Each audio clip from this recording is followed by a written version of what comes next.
الله.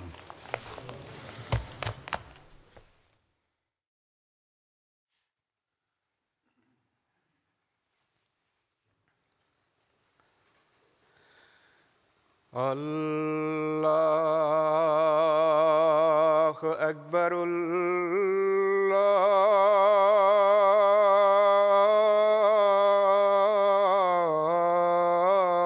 الله أكبر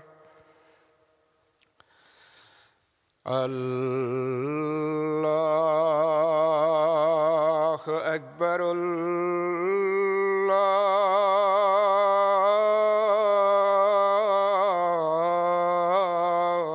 الله أكبر أشهد أن لا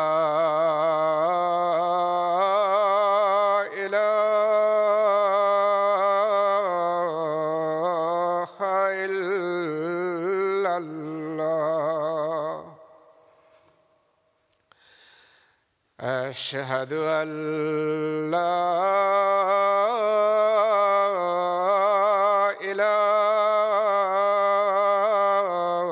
إله إلا الله أشهد أن محمدًا رسول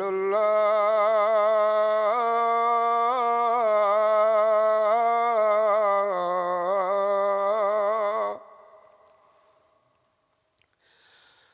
أشهد أن محمدًا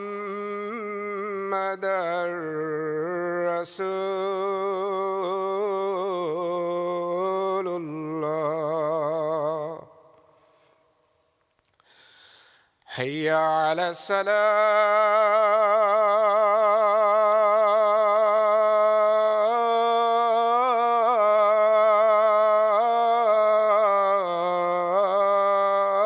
الصلاة حي على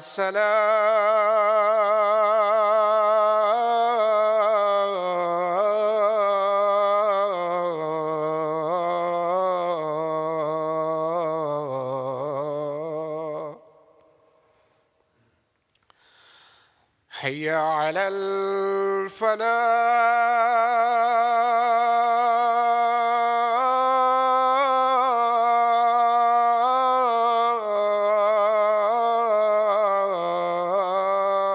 الفلاح حي على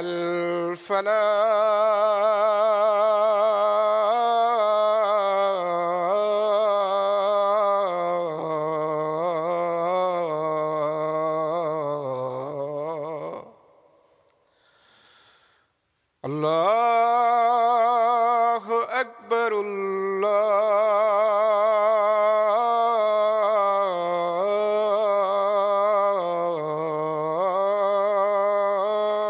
الله أكبر لا إله إلا الله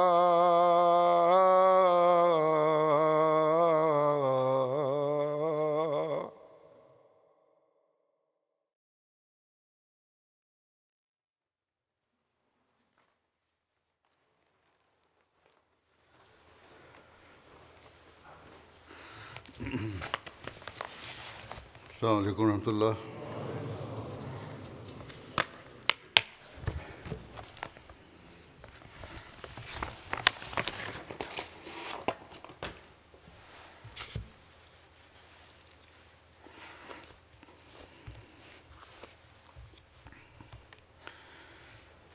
أشهد أن لا إله إلا الله وحده لا شريك له وأشهد أن محمدًا عبده ورسوله أما بعد فأعوذ بالله من الشيطان الرجيم بسم الله الرحمن الرحيم الحمد لله رب العالمين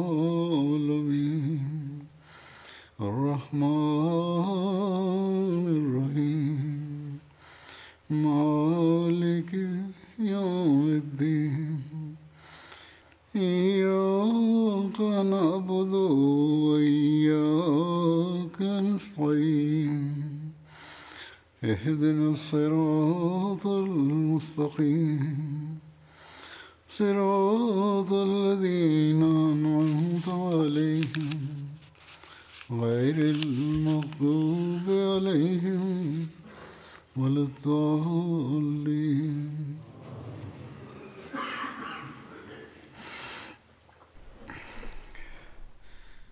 Pada khutbah yang lalu, saya telah sampaikan perihal kemuliaan dan keutamaan Al-Quran Karim dengan merujuk pada sabda-sabda Hadrat Masih Maud alaihissalam. Pada hari ini, saya akan sampaikan lebih lanjut mengenai hal ini.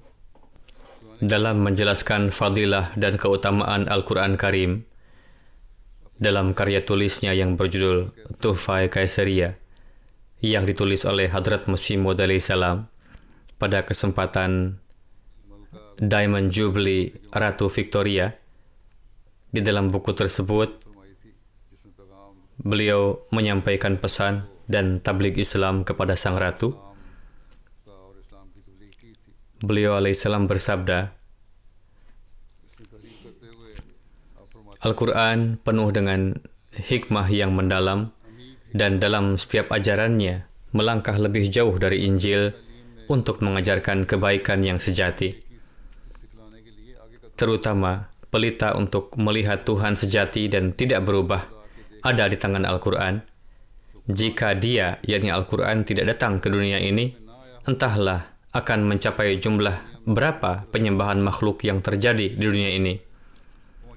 Jadi, patut disyukuri karena tauhid ilahi yang telah hilang dari dunia ini kini telah tegak kembali. Sekarang, siapa yang demikian berani mengirimkan pesan seperti itu kepada Kaisar India yang berkuasa di zaman itu, atau menyampaikan tabligh Islam, sementara mereka yang tidak memiliki keberanian pada masa itu untuk menjelaskan keagungan Islam dan Al-Quran Karim, malah menuduh Hadrat Masih Maud alaihissalam atau Jemaat Ahmadiyah telah menistakan Al-Quran Karim. Na'udzubillah. Sehingga dengan melihat ulah mereka, non-Muslim semakin menjadi-jadi dalam menentang Islam. Para penentang Islam ini tidak mampu membantah kemuliaan Al-Quran. Untuk itu, guna memuaskan hati, mereka melampiaskan kekesalannya dengan membakar naskah Al-Quran seperti yang tengah terjadi di Swedia saat ini. Telah terjadi juga di negara-negara Skandinavia sebelum ini.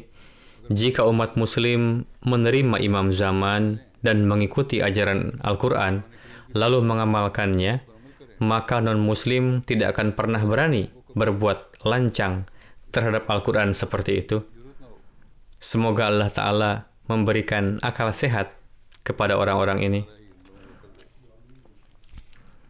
Kemudian dalam menjelaskan bahwa Al-Quran adalah satu-satunya sumber petunjuk pada masa ini, beliau alaihissalam bersabda, Islam adalah agama yang diberkati dan merupakan manifestasi Tuhan, sehingga jika seseorang benar-benar berusaha untuk mematuhinya dan mengamalkan segenap ajaran, petunjuk dan wasiat yang terkandung dalam firman suci Al-Quran Syarif, maka dia akan dapat melihat Tuhan di dunia ini juga.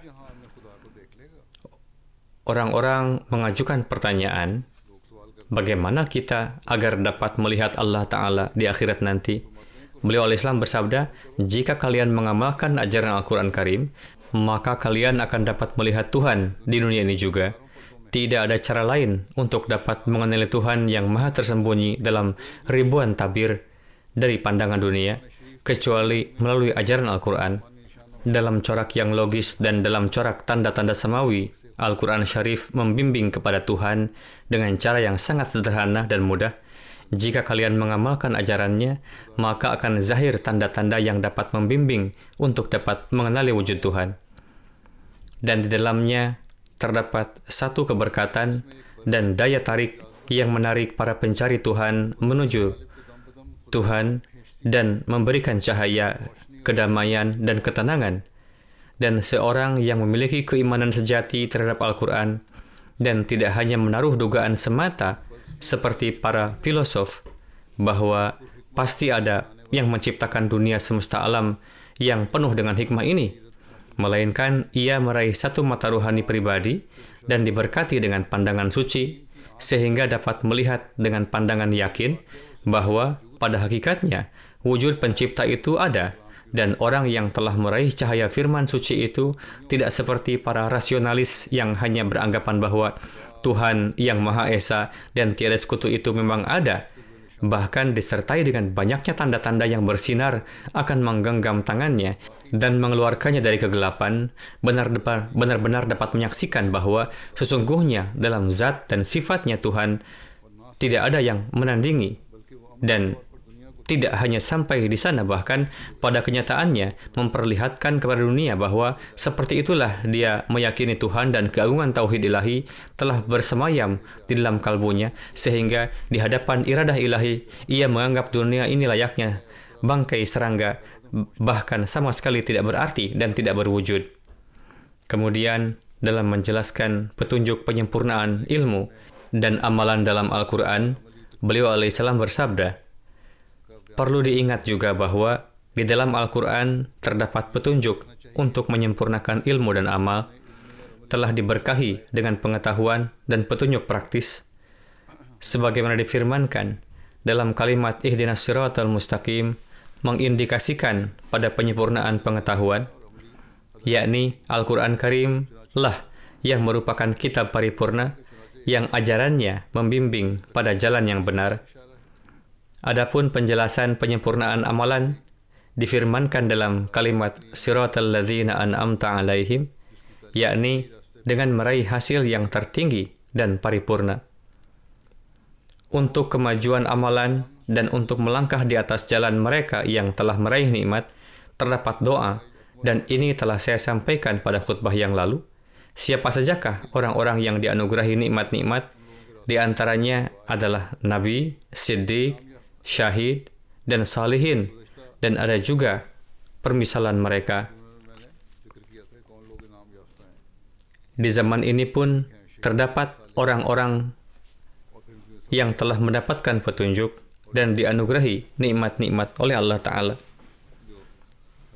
Beliau alaihissalam bersabda, sama seperti tanaman yang ditanam tidak dapat memberikan buah sebelum mencapai pertumbuhan penuh, demikian pula jika suatu petunjuk tidak memiliki hasil yang tertinggi dan sempurna, maka petunjuk itu adalah petunjuk mati yang di dalamnya tidak ada daya atau potensi untuk tumbuh. Misalnya, jika seseorang tidak pernah bisa berharap untuk mencapai najat keselamatan abadi dengan mengamalkan petunjuk Weda sepenuhnya dan tidak bisa berharap keluar dari keadaan menjadi serangga dan mencapai pengabdian abadi, lalu apa gunanya hidayah seperti itu? Tetapi Al-Quran Syarif merupakan suatu petunjuk yang dengan mengamalkannya akan dapat mencapai tingkat kesempurnaan tertinggi dan mulai memiliki hubungan yang sejati dengan Allah Ta'ala. Sehingga amalan-amalan saleh yang dilakukan sesuai dengan petunjuk Al-Quran adalah permisalan pohon kebaikan yang disebutkan dalam Al-Quran, tumbuh dan berbuah. Akan tetapi, sejenis kemanisan yang khas dan kelezatan di dalamnya. Selanjutnya, beliau alaihissalam bersabda, Al-Quran adalah sebuah kitab suci yang datang ke dunia pada saat dilanda kebobrokan yang parah. Banyak sekali penyimpangan keyakinan dan praktis yang terjadi, sehingga mayoritas manusia terjebak dalam perbuatan dan keyakinan yang menyimpang. Itulah yang diisyarahkan oleh Allah Ta'ala dalam Al-Quran Majid. Dia berfirman, Zaharul fasadu fil barri wal bahr, yakni segenap manusia, baik ahli kitab maupun yang lainnya, kesemuanya terjebak dalam keyakinan yang menyimpang, dan terjadi kefasadan yang parah di dunia ini.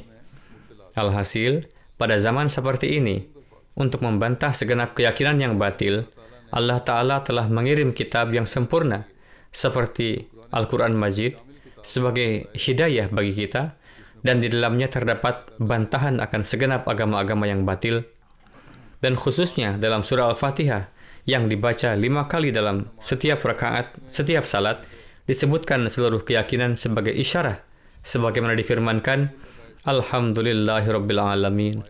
Artinya, semua kebajikan layak bagi Tuhan yang merupakan pencipta seluruh alam.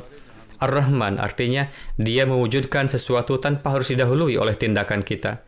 Dia memberi tanpa diminta. Sifat rahmaniyatnya bekerja. Ar-Rahim, Dia memberikan hasil dari amalan kita. Bagi yang bekerja, Allah memberikan buahnya. Bagi yang berdoa, Allah mengabulkannya. Malik Yaumiddin, Dia adalah Raja di hari pembalasan. Dan di dunia ini dan di akhirat nanti pun ada pembalasan. Dalam keempat sifat tersebut dijelaskan seluruh kelompok di dunia. Nah, jika seseorang membaca ini 5 kali dalam salatnya dengan khusyuk, dia akan dapat meraih ma'rifat yang besar. Lalu, dalam menjelaskan bahwa Al-Quran merupakan satu mukjizat, beliau bersabda, hakikat sebenarnya dari mukjizat adalah bahwa mukjizat mengacu pada tindakan yang luar biasa, sehingga pihak lawan tidak dapat menampilkan yang semisalnya, tidak dapat memberikan tandingannya. Walaupun apakah hal itu diketahui dalam kapasitas kekuatan manusia, seperti mukjizat Al-Quran, yang dihadirkan kepada semua penduduk negeri Arab. Oleh karena itu, meskipun sekilas itu tampak berada dalam kapasitas kekuatan manusia, tetapi semua penduduk Arab tidak mampu untuk menampilkan yang semisalnya. Jadi, untuk memahami hakikat mukjizat, kalam Al-Quran adalah contoh yang sangat cemerlang, yakni meskipun pada realitasnya merupakan sebuah kalam seperti halnya ucapan manusia, dari sisi ucapannya yang fasih, indah, suci, dan dari sisi kesemarakan teks yang di setiap tempat mematuhi kebenaran kebijaksanaan, dan dalam hal argumen yang jelas yang unggul di atas argumen yang berlawanan di seluruh dunia, dan juga dari sisi kehebatan nubuatan, merupakan satu mukjizat yang luar biasa, meskipun telah berlalu 1300 tahun, tapi belum ada penentang yang dapat menandinginya, dan tidak juga ada yang mampu untuk melakukannya.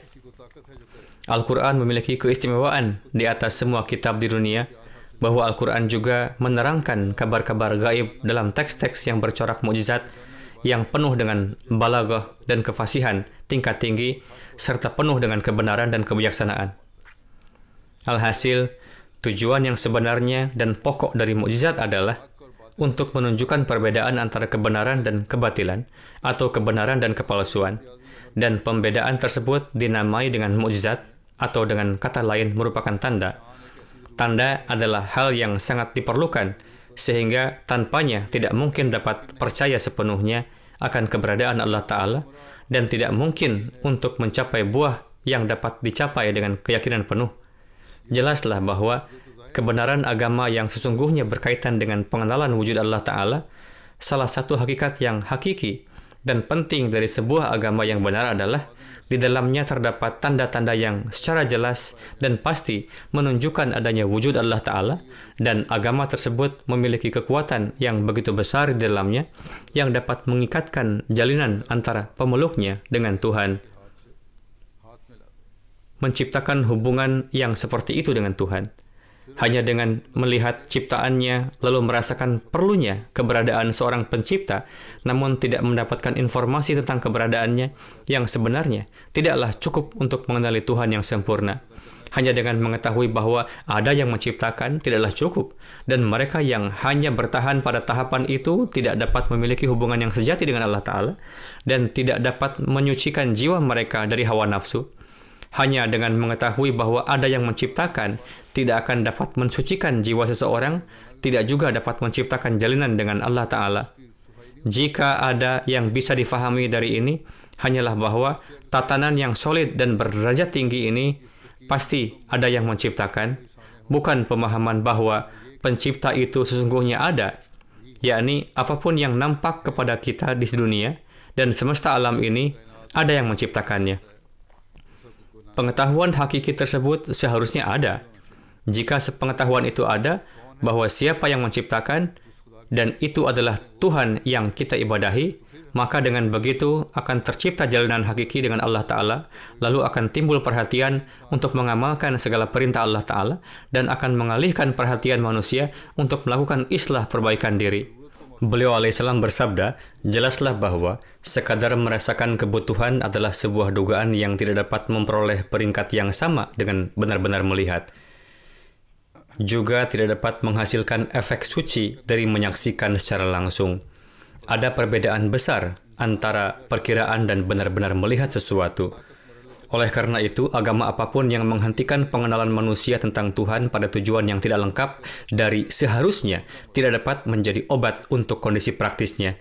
Pada kenyataannya, agama seperti itu adalah agama yang mati, menghibur harapan dari setiap transformasi murni dari itu adalah angan-angan. Jelaslah bahwa argumen rasional saja tidak dapat mewujudkan bukti lengkap untuk kebenaran suatu agama, dan ini bukanlah jenis segel yang tidak dapat dipalsukan oleh pemalsu manapun. Sebaliknya, ini dapat difahami sebagai tidak lebih dari sedekah yang dianugerahkan oleh akal sehat biasa. Seseorang dapat mengajukan argumen rasional atau seseorang dapat membuat pernyataan besar berdasarkan akal mereka, tetapi ini tidak cukup kecuali seseorang mengenali sifat-sifat Allah dan mengambil manfaat darinya. Lalu siapa yang harus memutuskan apakah hal-hal rasional yang ditulis oleh satu buku sebenarnya berdasarkan ilham atau disalin dari buku lain? Dan bahkan jika diasumsikan bahwa itu bukan salinan, meskipun demikian tidak bisa menjadi argumen otentik akan keberadaan wujud Allah Ta'ala, dan kapan jiwa pencari kebenaran dapat merasa nyaman sepenuhnya pada kenyataan bahwa hanya hal-hal rasional yang pasti seperti itu adalah ayat-ayat Allah. Dan kapan seseorang dapat merasa puas bahwa kata-kata itu benar-benar bebas dari kesalahan? Artinya, merupakan tanda-tanda yang menuntun kepada Allah Ta'ala atau terbebas dari kesalahan apapun. Jadi, jika suatu agama menjelaskan faktor kebenarannya dengan mengaitkan hanya beberapa hal dengan akal atau filsafat, namun tidak mampu menunjukkan tanda-tanda samawi dan mukjizat, maka pengikut agama semacam itu adalah penipu dan akan mati di dalam kegelapan. Alhasil, keberadaan Tuhan tidak dapat dibuktikan secara pasti hanya dengan argumentasi rasional. Sekalipun kebenaran suatu agama dibuktikan dengannya, dan sebelum suatu agama bertanggung jawab untuk membuktikan kebenaran Tuhan secara pasti, maka agama yang seperti itu tidak berarti apa-apa. Merugilah orang yang tergoda oleh agama seperti itu. Sebuah agama memiliki tanda kutukan di dahinya yang tidak dapat menyampaikan ma'rifat manusia pada tahapan yang seolah-olah dapat melihat Tuhan.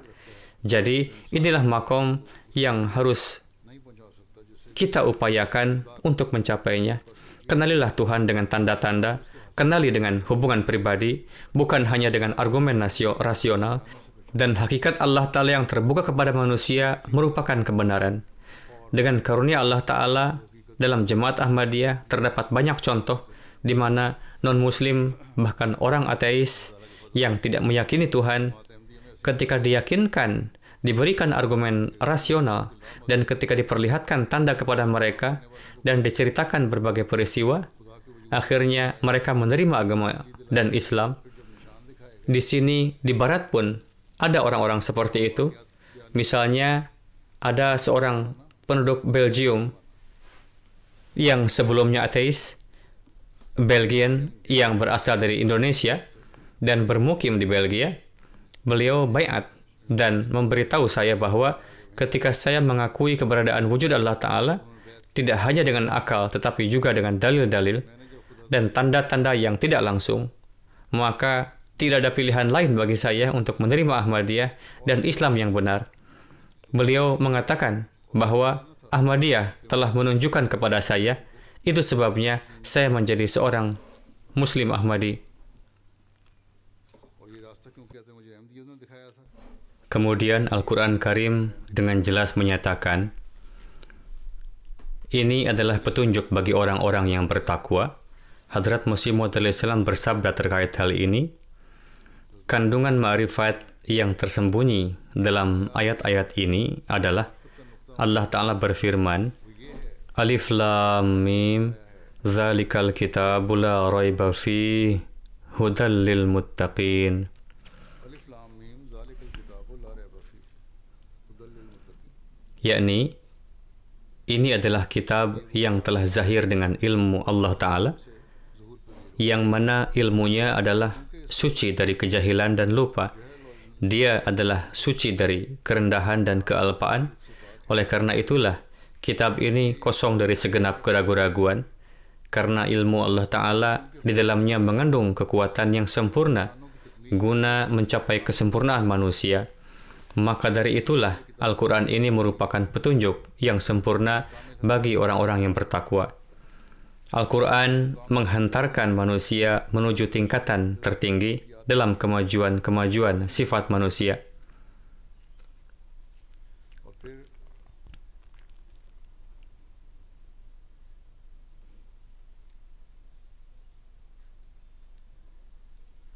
इस बात को बयान फरमाते हुए Dalam menjelaskan tentang siapakah orang yang bertakwa, yaitu orang-orang yang diberi petunjuk oleh Allah Ta'ala, इन आयात में yaitu orang yang diberi petunjuk oleh Allah Ta'ala. Allah Ta'ala di dalam ayat-ayat ini berfirman, और नमाज को कायम orang-orang yang bertakwa adalah mereka yang beriman kepada Tuhan yang gaib, mendirikan salat, membelanjakan sebagian dari antara harta kekayaannya di jalan Allah Ta'ala, dan beriman kepada Al-Quran suci dan kitab-kitab suci sebelumnya. Mereka inilah orang-orang yang berada di atas petunjuk, dan mereka inilah yang akan mendapat keselamatan. Ini adalah makna dari orang-orang yang bertakwa. Kemudian terkait Al-Quran sebagai agama yang sempurna, beliau bersabda, hal ini telah terbukti bahwa Al-Quran suci telah membuktikan dirinya sebagai penyempurna agama, sebagaimana Al-Quran sendiri menyatakan, Al-yawma akmaltu lakum dinakum wa atmamtu alaikum ni'mati wa raditu lakumul islam madina. Yakni, hari ini aku telah menyempurnakan bagimu agamamu dan telah menyempurnakan nikmatku atasmu, dan aku telah meneguhkan Islam sebagai agama bagimu.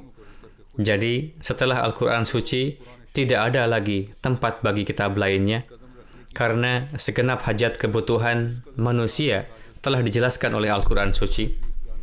Kini hanya pintu mukalamah ilahiyahlah yang terbuka, namun ini tidaklah serta-merta terbuka, melainkan hanya suatu mukalamat yang suci dan murnilah, yaitu yang di dalamnya terkandung corak pertolongan ilahi secara jelas dan nyata, dan yang mengandung banyak hal-hal tersembunyi yang diraih dengan pensucian diri melalui mengikuti Al-Quran dan meneladani yang mulia Rasulullah SAW.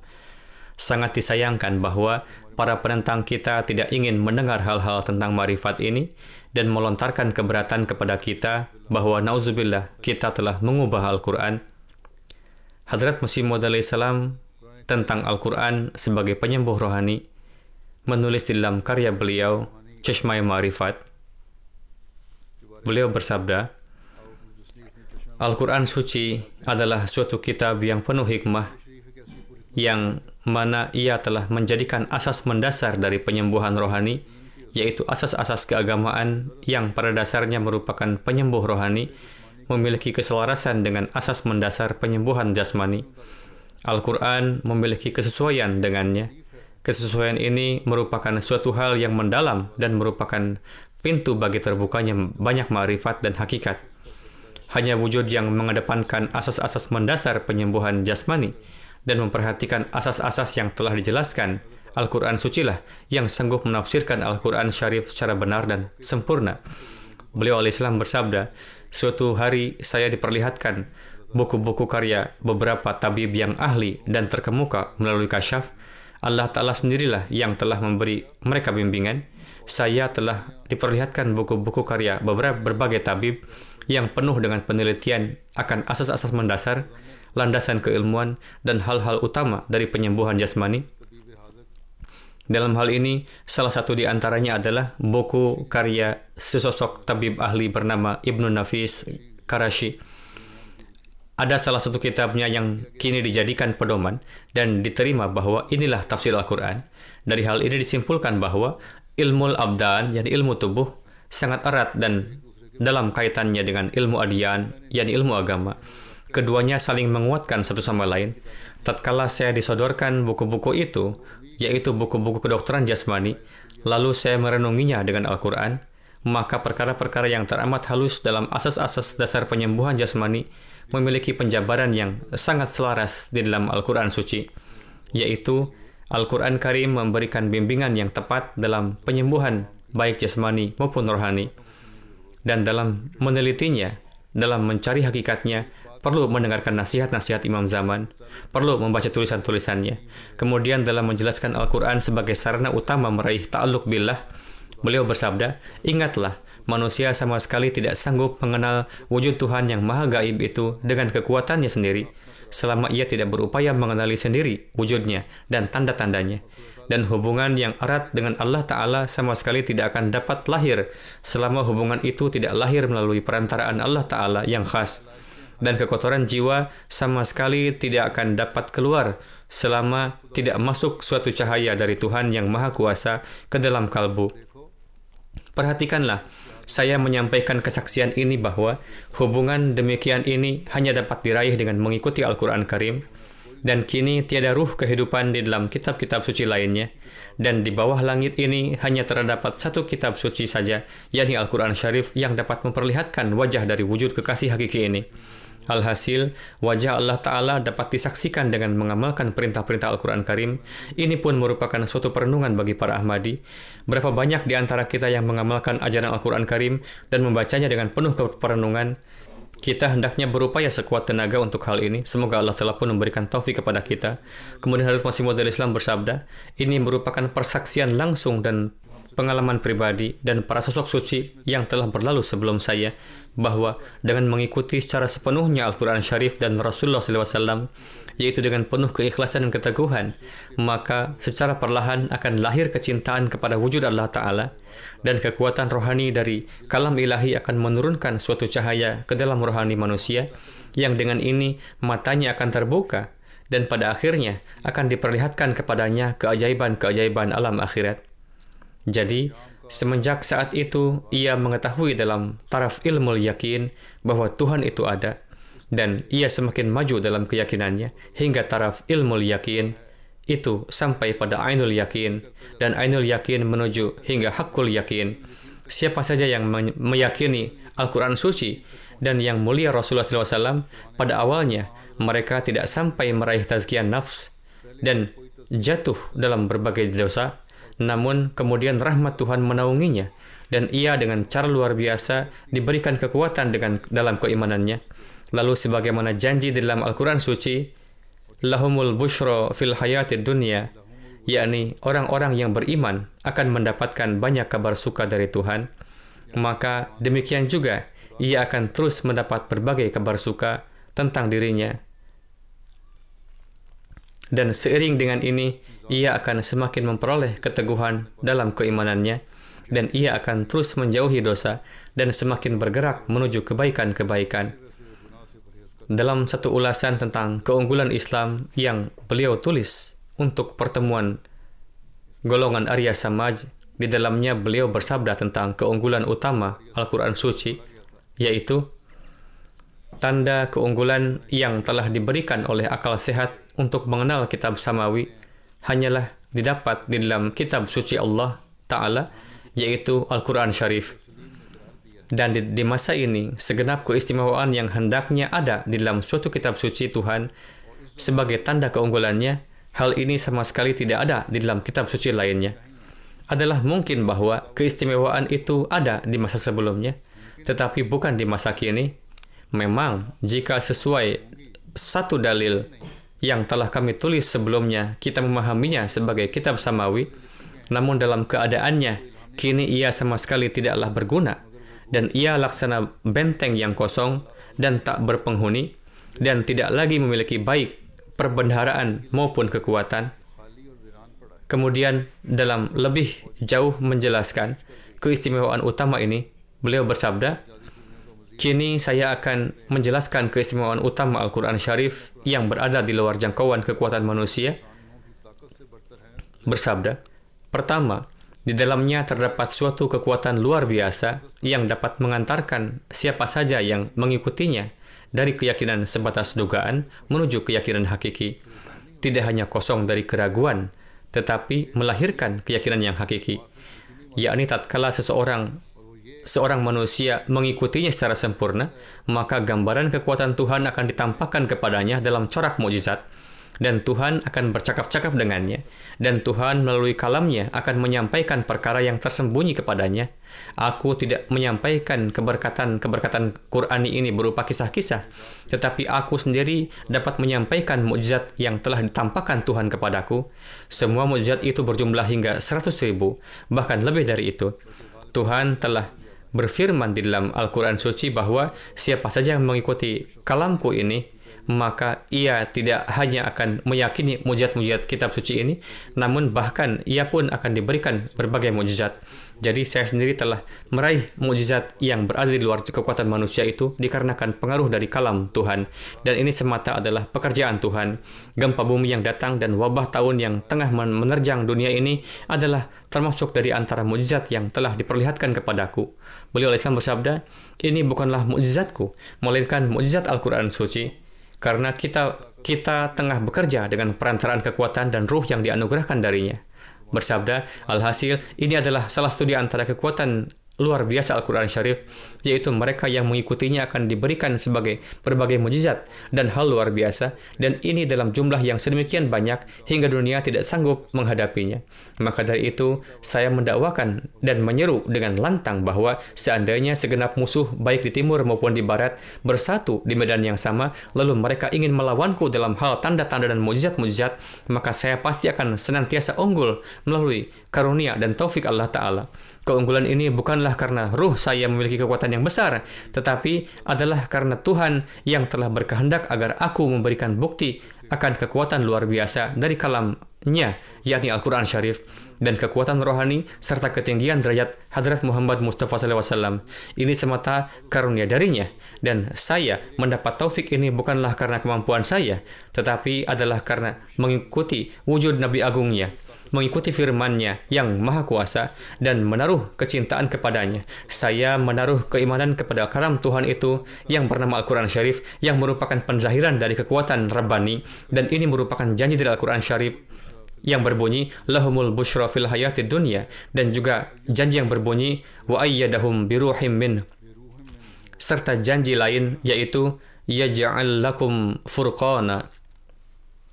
Tuhan sesuai dengan janjinya telah menganugerahkan semua ini kepada saya. Terjemahan ayat-ayat ini adalah, barang siapa yang beriman kepada Al-Quran akan diberikan mimpi-mimpi yang memberikan kabar suka dan ilham-ilham, yakni akan diberikan dalam jumlah yang banyak. Jika tidak, kadangkala orang lain juga bisa mendapatkan mimpi yang benar, namun setetes air tidaklah sebanding dengan sebuah sungai, dan 1 sen tidaklah sama dengan sekumpulan harta benda. Kemudian beliau Al-Islam bersabda, seorang pengikut yang sempurna akan didukung oleh Ruhul Kudus, yakni pemahaman dan akalnya akan mendapatkan suatu cahaya dari yang gaib, dan kondisi kasyaf mereka akan sangat dibersihkan, dan akan ditanamkan pengaruh dalam kata-kata serta amalan mereka, dan iman mereka akan begitu dikuatkan. Kemudian beliau Al-Islam bersabda, Tuhan akan membuat perbedaan antara mereka dan orang-orang selain mereka, yakni semua kaum lain tidak akan mampu menandingi ma'rifat-ma'rifat halus yang diberikan kepada mereka, serta karomah-karomah dan mukjizat yang dianugerahkan kepada mereka. Beliau Al-Islam bersabda,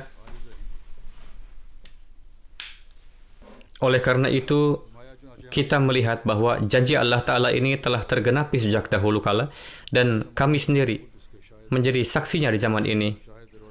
Umat Islam juga hendaknya memahami hal ini, dan kita pun hendaknya meraih pemahaman yang benar mengenainya, bahwa di zaman ini Allah Ta'ala telah mengutus Hadrat Masih Maud salam dengan tanda-tanda, dan rangkaian tanda-tanda tersebut terus berlanjut hingga hari ini.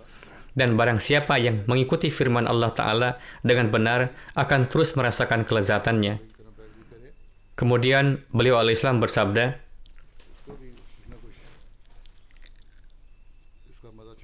kami telah menjelaskan kekuatan hebat Al-Quran yang memberikan pengaruh pada para pengikutnya, akan tetapi Al-Quran juga penuh dengan mukjizat-mukjizat lainnya, Al-Quran telah memberi kabar tentang kemajuan, kejayaan, dan kemenangan Islam pada saat Hadrat Rasulullah SAW berjalan-jalan sendirian di belantara Mekah, dan tidak ada seorang pun bersama beliau, kecuali beberapa orang Muslim yang miskin dan lemah.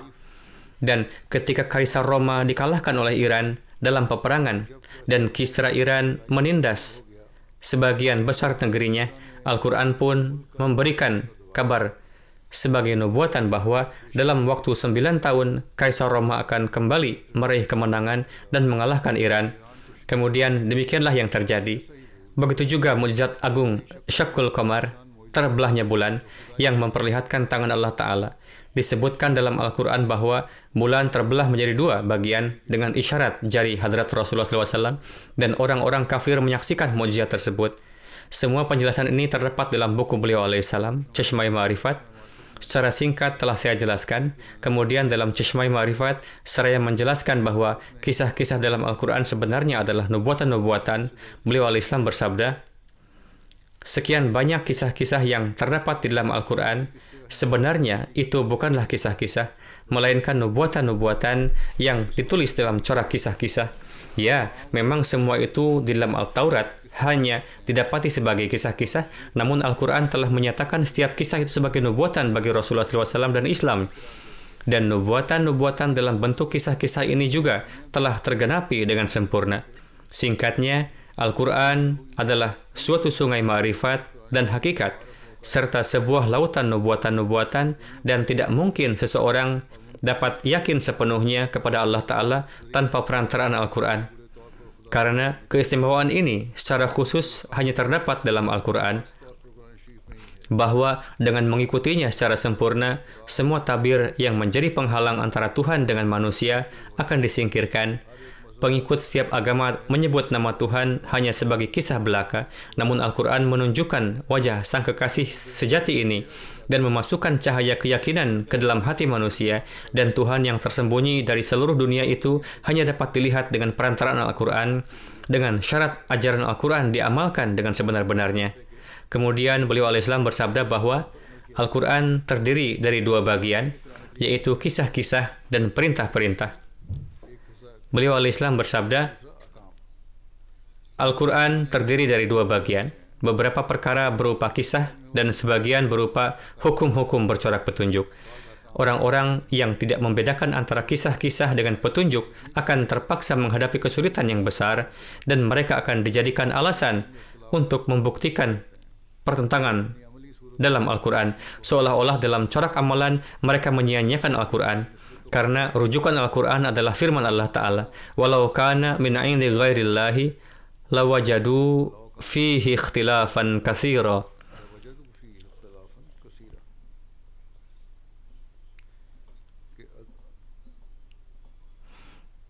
Yakni sekiranya itu berasal dari selain Allah, maka pasti di dalamnya akan didapati banyak pertentangan. Beliau alaihissalam bersabda, ketiadaan pertentangan telah ditetapkan sebagai dalil keberasalannya dari Allah, yakni dikarenakan tidak terdapat pertentangan di dalamnya, maka ini adalah berasal dari Allah Ta'ala.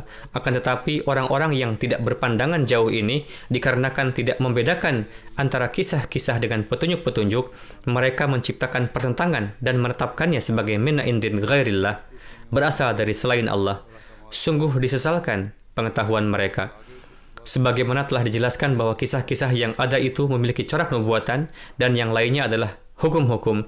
Jika sebagian orang mencoba memahaminya dengan mencampur adukannya, maka mereka akan terjerumus ke dalam kesalahpahaman.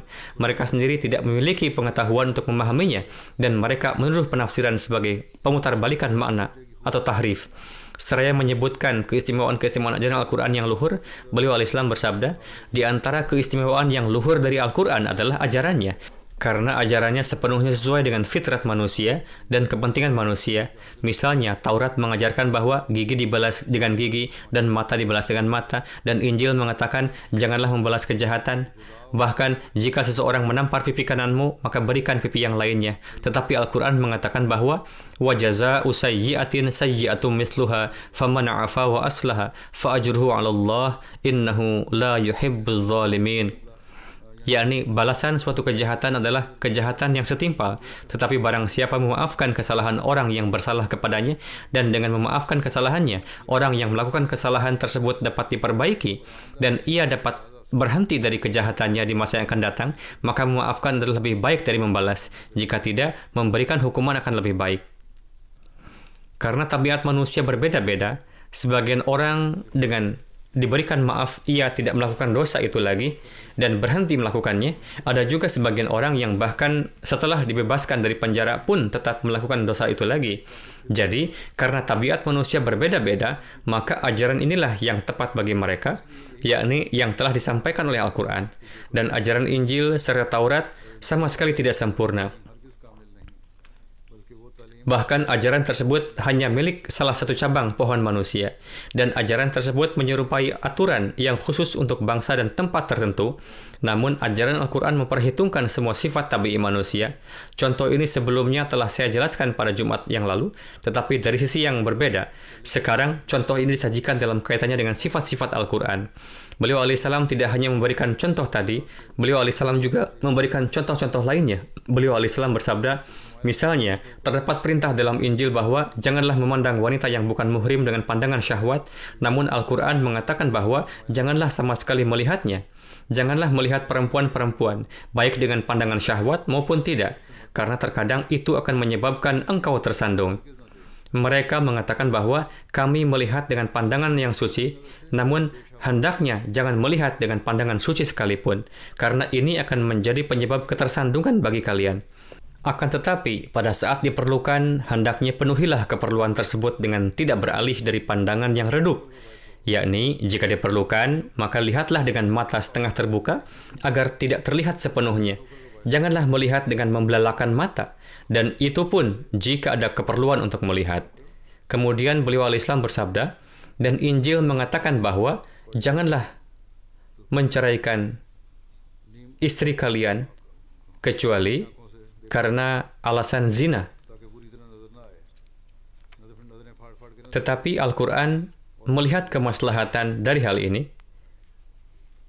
sehingga perceraian tidak hanya dikhususkan untuk perzinahan, melainkan jika timbul permusuhan satu sama lain antara pria dan wanita, dan tidak ada kecocokan, atau misalnya ada ketidaktentraman, atau meskipun wanita tersebut bukan pezina, namun ia telah melakukan awalan-awalan dari perzinahan, dan bertemu dengan laki-laki yang bukan muhrim, maka dalam kasus-kasus seperti ini bergantung pada pendapat suami, bahwa jika ia melihatnya patut, maka tinggalkanlah. Namun, tetap terdapat penekanan dan merupakan penekanan yang sangat kuat bahwa janganlah terburu-buru dalam menjatuhkan talak. Di sini juga didapatkan jawaban mengenai kewenangan penuh laki-laki untuk mentalak. Sebagian laki-laki beranggapan demikian dan menggunakan kewenangannya serta bertindak berlebihan. Beliau alaihissalam bersabda, tanpa alasan yang dibenarkan, itu tidak boleh dilakukan. Akan tetapi, dalam hal ini juga berupayalah supaya talak tidak dijatuhkan. Kemudian beliau alaihissalam bersabda, sekarang jelaslah bahwa ajaran Al-Quran sesuai dengan kebutuhan manusia, dan dengan meninggalkannya, suatu waktu pasti akan timbul kerusakan. Disebabkan hal ini, beberapa pemerintahan negara-negara Eropa harus mengesahkan undang-undang perceraian yang sah. Saat ini dalam undang-undang juga tertulis mengenai apa saja penyebab yang memperbolehkan. Mereka bertanya di pengadilan, apa alasan terjadinya perceraian? Mengapa terjadi perceraian? Semua bukti harus diberikan. Bagaimanapun, beliau alaihissalam bersabda, itu tidaklah mudah. Karena itu, mereka juga harus membuat hukum sendiri. Bagaimanapun, hukum dunia dibuat dan dilanggar. Mereka terus berusaha untuk memperbaiki hukum tersebut. Tetap saja masih ada semacam kekurangan. Tetapi hukum Allah Ta'ala sedemikian rupa sehingga sesuai dengan fitrat.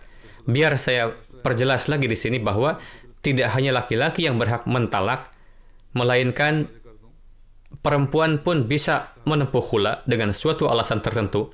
Dan jika pihak laki-laki dinyatakan bersalah dan melakukan beberapa tindakan aniaya, maka pemikiran laki-laki bahwa hak mahar tidak akan dibayarkan, mereka pun harus membayar hak mahar dan juga hak-hak lainnya. Oleh karena itu, hendaknya jangan ada laki-laki atau perempuan yang berpemikiran bahwa hanya laki-laki yang diberi hak. Ketika nanti dibahas berkenaan dengan perempuan, maka akan dibahas rinciannya. Bagaimanapun, topik ini masih terus berlangsung dan juga sabda-sabda Hadrat Masih Maud Islam terkait hal ini akan terus saya sampaikan dari waktu ke waktu. Semoga Allah Ta'ala memberikan taufik kepada kita untuk mengamalkan ajaran sejati Al-Quran.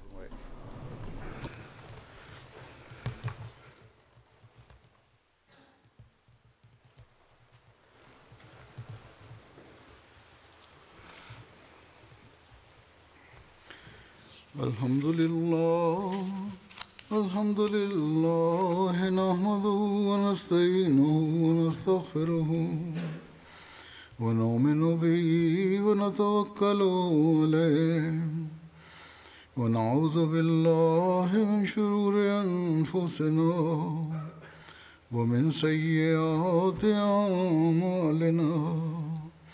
Man yahdihillahu fala mudilla lahu ومن يضلله فلا هادي له ونشهد أن لا إله إلا الله ونشهد أن محمدا عبده ورسوله عباد الله رحمكم الله إن الله يأمر بالعدل والإحسان وإيتاء ذي القربى وينهى عن الفحشاء والمنكر والبغي يعظكم لعلكم تذكرون اذكروا الله يذكركم وادعوه يستجب لكم ولذكر الله